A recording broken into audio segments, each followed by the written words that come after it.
Hello guys, welcome to my channel. Today we are discussing about Panchayati Raj institution. This topic is very important from governance perspective and it is important in every sphere, and the father of Panchayati Raj institution is Jawaharlal Nehru. We will start with a quotation to understand this topic very clear. This quotation is given by Mahatma Gandhi. He is a mammal worshipper of violence. Let's start with quotation. When Panchayati Raj is established, public opinion will do what violence can never do. It means what public can generate that violence can't be. Violence should be eradicated from every sphere because the peace, the serenity that work as a better efficient measure. We will start with the theme Sustainable Panchayat, building healthy, water efficient, clean and green villages. Means public health infrastructure should be increased. Public health community center must be there at local level to serve the poor people need. Water tap connection must be there because it is the basic necessity to sustain a life. Panchayati Raj institution will help in better administration at grassroots level. Let's talk about the constitutional provision where Panchayati Raj institution started. What are its need? Constitutional provision, it is fall under Article 243 to 243O, and new part was added, part 9th, and 11th schedule is added where 29 items are included, such items like agriculture, land reform, etc. The first state where Panchayati Raj institution was established was Rajasthan in Nagaur district. It was implemented on October 2, 1959. Every year Panchayati Raj Day was celebrated on 24th April because this is the day when 73rd constitutional amendment was enacted in real form, and it is applicable in constitutional draft also, and it makes the administration easier and smoothen their working also. We will start with local self-government point of view. It was started by Lord Ripon in 1882. He is considered as a father of local self-government.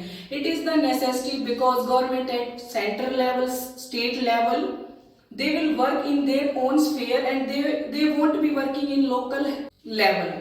Local level government is necessary because development from grassroots level will reach up the nation at a higher growth, because local level development spearheaded the higher level of development.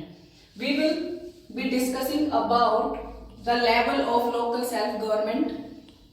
First one is Gram Panchayat at village level, Panchayat Samiti as block level, Jila Parishad at district level. It is recommended that Panchayat Samiti should be executed and the Jila Parishad district level committee should be advisory and coordinating one so that the shortcoming can be addressed. There are various committees whose recommendations are necessary, and some of the recommendations are to be noted down that are implemented in original document of constitution. And these three levels of government should be implemented by the way of indirect election because it alleviates the unnecessary burden on the government or the public, and it's also time consuming. We will start with the G.K. Rao recommendation because this committee is established for review the working of poverty alleviation program. Most important recommendation of G.V.K. Rao committee was that district collector should be the chairman of Jila Parishad. Let's talk about the 73rd constitutional amendment in crux. Main crux of the amendment is that it gives practical shape to Article 40, that is a Gandhian principle to organize village panchayat to establish cottage industry at village level so that people must be indulged in physical work rather than mental work. Now come to the point of Almi Singhvi committee. This committee recognized, protect, reserve Panchayati Raj constitution, and this concept added a new phenomena. And it also suggests to ensure free and fair election, and these elections part was added in constitution article 325 added in part 50. Let's come to the PAISA Act. It is in a more exclusive and an inclusively concept because it is added in 5th schedule. 10 states that were excluded, that are tribal area, are given representation through PAISA Act 1996. PAISA means Panchayati Raj extension to schedule area. When schedule areas are not included, then our constitutional stipulation is incomplete. When we will maintain them, that their tradition customs are maintained and they are given more representation, they have more say in administration of the country. When they are representative, then development process will be raised up. Now everything has its pros and cons. We will discuss its shortcoming and a way forward.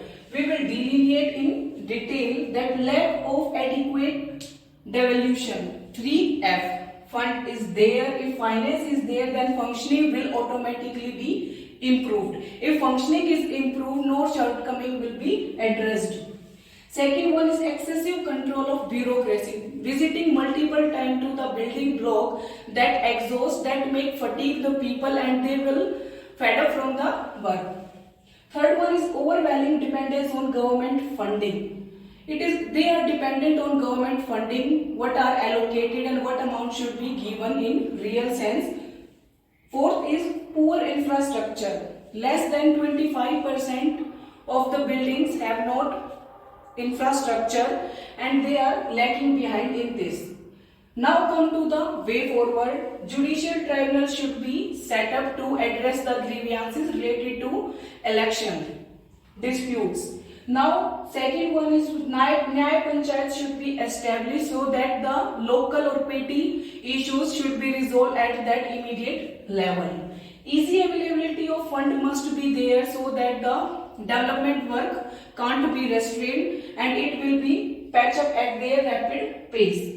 Fourth one is that literate people should be included and they will understand the working, the efficiency and they will work in real sense. Fourth one is state finance should be established because finance is most necessary thing in Panchayati Raj institution. Thank you. If you are interested in my content, please like, share and subscribe and stay tuned.